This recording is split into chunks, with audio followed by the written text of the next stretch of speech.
तो अब हम करने वाले हैं एक्सरसाइज 1.1 नंबर सिस्टम। ठीक है, और सबसे पहले अब हम देख लेते हैं। यहां पर देखिए, मैं आपके सामने लेकर आ रहा हूं और इसको हम करेंगे चैप्टर 1 नंबर सिस्टम।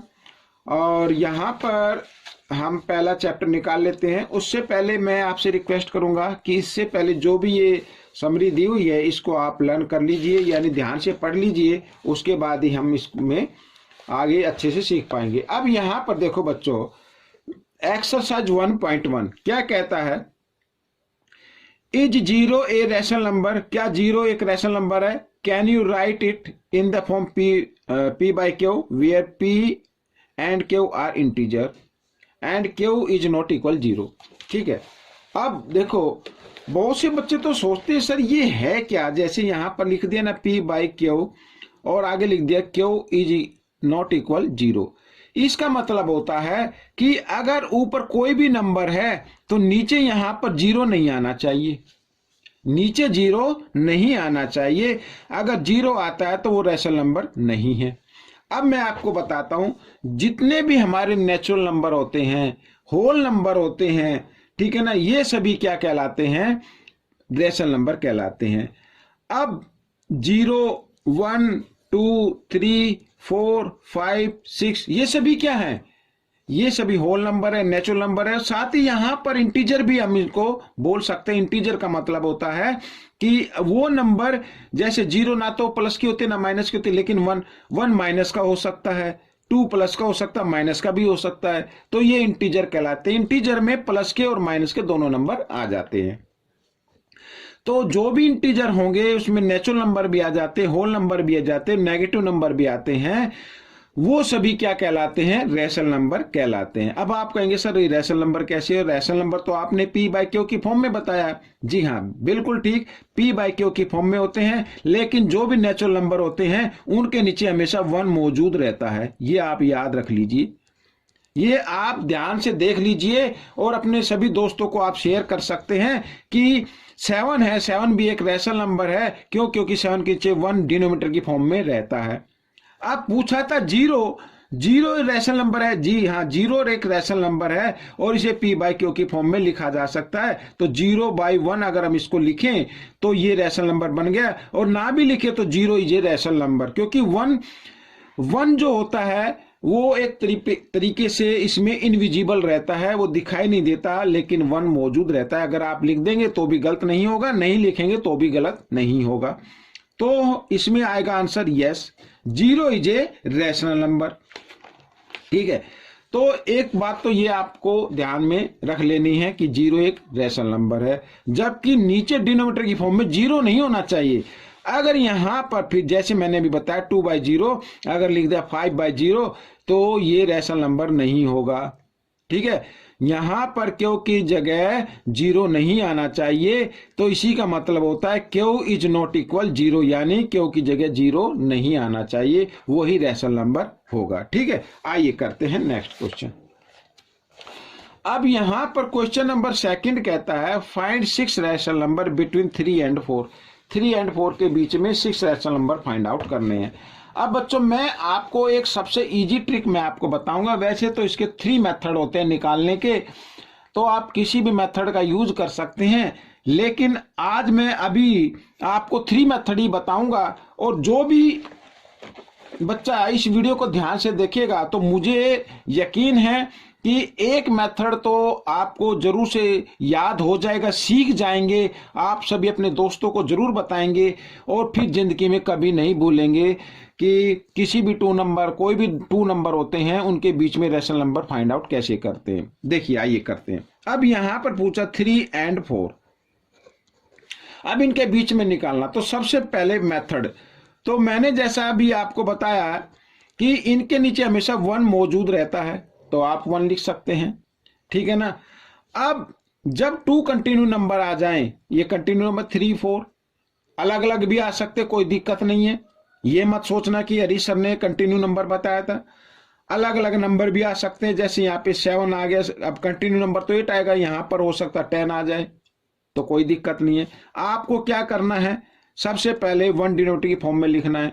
अब इसको आप 6 पूछा है तो कम से कम 7 से इसको मल्टीप्लाई कर दीजिए दोनों तरफ इस तरीके से। 7 3 जा कितना होता है 21, 7 1 जा 7 और 7 4 जा 28 और 7 1 जा 7, ये आ गया। अब आप कहेंगे सर ये तो आपने बताया था कि ये एक फ्रैक्शन बन गया क्योंकि दोनों के कॉमन फैक्टर आपस में मैच कर रहे हैं। जी हाँ, हम इनको काट कर भी लिख सकते हैं, कोई दिक्कत नहीं है।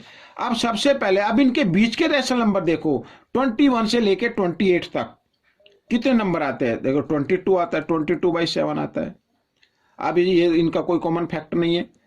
23/7, 24/7, 25/7, 26/7 और 27/7, ये सभी क्या आ गए? रेशनल नंबर आ गए। तो ये तो हो गया फर्स्ट मेथड। अब जरूरी नहीं कि बच्चों 7 से ही मल्टीप्लाई करना है, आप 8 से भी मल्टीप्लाई कर सकते हैं, लेकिन 6 से ज्यादा कर लीजिए, क्योंकि 6 से कम करेंगे, 4 से करेंगे, 5 से करेंगे तो 6 नंबर नहीं आएंगे। ठीक है, तो ज्यादा से कर सकते हैं। एक तो हो गया ये मेथड। सेकंड मेथड 3 और यहाँ पे 4 लिख देता हूं, इनके नीचे तो 1 मौजूद रहता है। अब एक 0 इधर लगा दीजिए, एक 0 इधर, एक 0 इधर, एक 0 इधर, तो अब इनके बीच के जो भी नंबर हैं वो भी आप लिख सकते हैं। 31/10, 32/10, 33/10, 34/10, 35/10 और 36/10, 37/10। ये देखो कितने हो गए? 1 2 3 4 5 6 7 7 हो गए। हमें तो 6 फाइंड आउट करने थे। अब जैसे यहां पर ये एक नंबर ये आ रहा है, इधर ये आ रहा है, ठीक है, ये नंबर आ रहा है और ये है, तो इनको आप डिवाइड करके भी लिख सकते हैं। जैसे 31/10 हो गया। अब इसको 2 से डिवाइड कर दीजिए, 2 से डिवाइड करेंगे तो यहाँ पे 16 आ जाएगा और यहाँ पे 5 आ जाएगा। ये डिवाइड होगा नहीं, इसे यूं कहीं लिख दीजिए। ये डिवाइड हो जाएगा तो 17 आ जाएगा, 17/5 आ जाएगा। ये 5 से डिवाइड हो जाए तो 7/2 आ जाएगा। तो इस तरीके से बच्चों आप इसको लिख सकते हैं, ठीक है ना, इस तरीके से लिख सकते हैं। ये सभी क्या हो गए? रेशनल नंबर हो गए। तो मुझे यकीन है बच्चों या तो फर्स्ट मेथड या सेकंड मेथड आपको जरूर समझ में आ गया होगा और आप इन दोनों में से किसी भी एक मेथड को फॉलो कर सकते हैं। और एक चीज और याद रखनी है कि पीछे जो आंसर होंगे वो कभी मैच नहीं करेंगे, मैच कर सकते हैं और न मैच ना भी करे तो आप ये मत समझिए कि हमारा क्वेश्चन गलत होगा। सिर्फ मेथड जो करने का वो ठीक होना चाहिए, ठीक है। आइए अब हम थर्ड मेथड यूज करते हैं। अब थर्ड मेथड यूज करने के थोड़ा सा डिफिकल्ट होता है। ये देखिए यहां पर 1/2 ये फॉर्मूला है, यहां पर मैं फर्स्ट लिख देता हूं और प्लस सेकंड। अब इसका मतलब है फर्स्ट रेशनल नंबर से और सेकंड रेशनल नंबर से, यानी हमारे पास 3 और 4 है तो फर्स्ट का मतलब 3 और 4 का मतलब सेकंड समझिए। अब देखो 1/2 यहां पर 3 + 4, तो यहां पर आगे कर लेते हैं 1/2 और क्योंकि ब्रैकेट और 1/2 के बीच में कोई साइन नहीं तो मल्टीप्लाई 3 + 4 हो गया 7, तो यहां पर लिखेंगे 7/2। इस तरीके से ये फर्स्ट रेशनल नंबर आ गया जो कि अभी हमने ऊपर निकाला था। आगे एक नंबर। अब सेकंड निकालना है तो सेकंड में क्या करना है? 1/2 लेना है। एक तो एक इन नंबर में से कोई भी एक नंबर लीजिए, मान लीजिए हम 3 ले लेते हैं प्लस। अब सेकंड नंबर जो लेना है वो आपको लेना 7/2 इस तरीके से, ठीक है। इसके नीचे 1 मान लीजिए। आगे कर लेते हैं 1/2 ब्रैकेट रखिए। अब 2 और 1 का लेना है आपको एलसीएम, साथ ही क्रॉस मल्टीप्लाई कर देना। 2 3 जा 6 प्लस 1 7 जा 7 इस तरीके से। आइए यहां पर 1/2 और इंटू, अब 7 + 6 होता है 13 और यहां पर होता है 2, तो 13 1 जा 13, 2 2 जा 4, ये सेकंड आ गया है बच्चों। तो ये मेथड जो मैंने थर्ड मेथड बताया है ये थोड़ा सा लेंथी है लेकिन एक्यूरेट है, ये भी राइट है।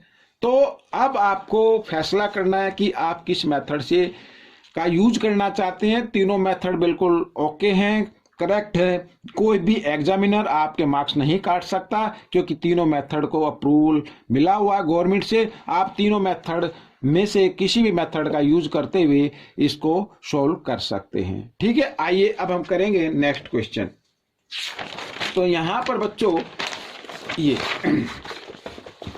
अब नेक्स्ट क्वेश्चन में क्या कहा है? Find 5 rational number between 3/5 and 4/5। ये देखो यहां पर लिखा 3/5 एंड 4/5। अब यहां पर तो अब डिनोमिनेटर दिया हुआ है, कोई बात नहीं, तो करना है 5 रैशनल नंबर फाइंड आउट करना है। अब अगर हम देखें तो न्यूमेरेटर कंटिन्यू नंबर में आ रहा है, तो आपको क्या करना है, 5 फाइंड आउट करना है ना, 5 रैशनल नंबर, तो आप 6 से मल्टीप्लाई कर दीजिए इस तरीके से दोनों नंबर। 6 3 जा 18 और 6 5 जा 30, 6 4 जा 24 और 6 5 जा 30, ये आ गया। ठीक है, अब देखो 18 और 24 के बीच में जो भी नंबर आता है आप उसको लिखते जाइए, साथ ही डिनोमिनेटर भी लिखना है आपको। 19/30, 20/30, 21/30, 22/30, 23/30। अब ये आ गया, ये सभी रैशनल नंबर आ गए। अब आप कहेंगे सर ये तो डिवाइड हो रहे हैं। जी हाँ, इनको डिवाइड करके लिख दीजिए, कोई दिक्कत नहीं है। 19/30 यहाँ पे 0 से 0 अगर हम डिवाइड कर दे तो 2/3 आ जाएगा। और ये 7 की टेबल में 3 की टेबल में आते हैं, तो 3 7 जा और 3 10 जा, तो इसको लिख सकते 7/10। यहां पर इसको 2 से डिवाइड कर सकते तो 11/15 आ जाएगा, और ये तो डिवाइड होगा ही नहीं। तो इस तरीके से ये आपके रैशनल नंबर आ गए बच्चों। ठीक है, तो ये भी क्वेश्चन आपका सोल्व हो गया है। कोई भी बात होती है तो आप मुझे कमेंट्स जरूर कीजिए, तो आपकी प्रॉब्लम का सॉल्यूशन जल्द ही निकाला जाएगा। ठीक है, आइए आगे करते हैं। अब देखो यहां पर क्वेश्चन नंबर 4 क्या कहता है, state whether the following statement are true और फॉल्स। ठीक है, ट्रू है या फॉल्स है ये आपको बताना है। Give reason for given answer, answer के लिए तो एक रीजन भी आपको बता देना है। ठीक है, अब सबसे पहले लिखा है every natural number is a whole number. इसमें लिखा है कि जितने भी नेचुरल नंबर है वो होल नंबर है। अब नेचुरल नंबर बच्चों 1 से शुरू होते हैं, 1 2 3 4 5 और ये आगे बढ़ते जाते हैं। ये सभी क्या है, नेचुरल नंबर है। इसमें कहा कि होल नंबर भी है, और जी हाँ, होल नंबर जो होते हैं ये एन का मतलब नेचुरल नंबर और डब्ल्यू का मतलब होल नंबर। होल नंबर होते हैं 0 से शुरू, 1 0 1 2 3 4, फिर इसी तरीके से आगे बढ़ते जाते हैं। अब पूछा है कि जितने भी नेचुरल नंबर होते हैं वो होल नंबर भी होते हैं, यानी वो होल नंबर में भी आते हैं। जी हाँ, ये बिल्कुल ट्रू है कि जितने भी नेचुरल नंबर होते हैं वो होल नंबर में भी होते हैं। ठीक है, नंबर सेकंड। आगे देखो क्या कहा है, every integer is a whole number. Every integer, integer का मतलब होता है बच्चों, मैंने आपको बताया, इसमें पूछा कि एवरी इंटीजर, इंटीजर का मतलब होता है कि वो नंबर माइनस का भी होता है, हो सकता है, ठीक है, और प्लस का भी हो सकता है, कोई भी नंबर लिखा जा सकता है। तो पूछा है कि वो सभी होल नंबर होते हैं। जी बिल्कुल नहीं, इंटीजर माइनस का होगा लेकिन होल नंबर में कोई भी नंबर माइनस का नहीं होता, तो इसका आंसर नो आएगा। ठीक है ना, क्योंकि माइनस का कोई भी नंबर होल नंबर में नहीं होता। अब यहां पर थर्ड वाला पार्ट हम करने वाले हैं, every rational number is a whole number. इसमें पूछा है कि every rational number is a whole number. अब रैशनल नंबर तो मान लो आया -5/7, ये होल नंबर कैसे हो गया, ये होल नंबर नहीं है, तो इसका आंसर भी क्या आएगा, नो आएगा। ठीक है, यही तो पूछा ना, एवरी रैशनल नंबर यानी जितने भी रैशनल नंबर है वो होल नंबर होते हैं। जी बिल्कुल नहीं। अगर मान लीजिए यहां पर -6 लिखा है 13, तो ये रैशनल नंबर तो है लेकिन होल नंबर में नहीं आता, तो बच्चों इसका आंसर क्या होगा, नो होगा। तो यहाँ पर एक्सरसाइज 1.1 कंप्लीट हो चुकी है। आपको ये 1.1 कैसी लगी मुझे जरूर बताएं, और इसमें से सीखकर दूसरे बच्चों को जरूर सिखाना है। मिलेंगे नेक्स्ट पार्ट में। Till then keep watching this video. Thank you.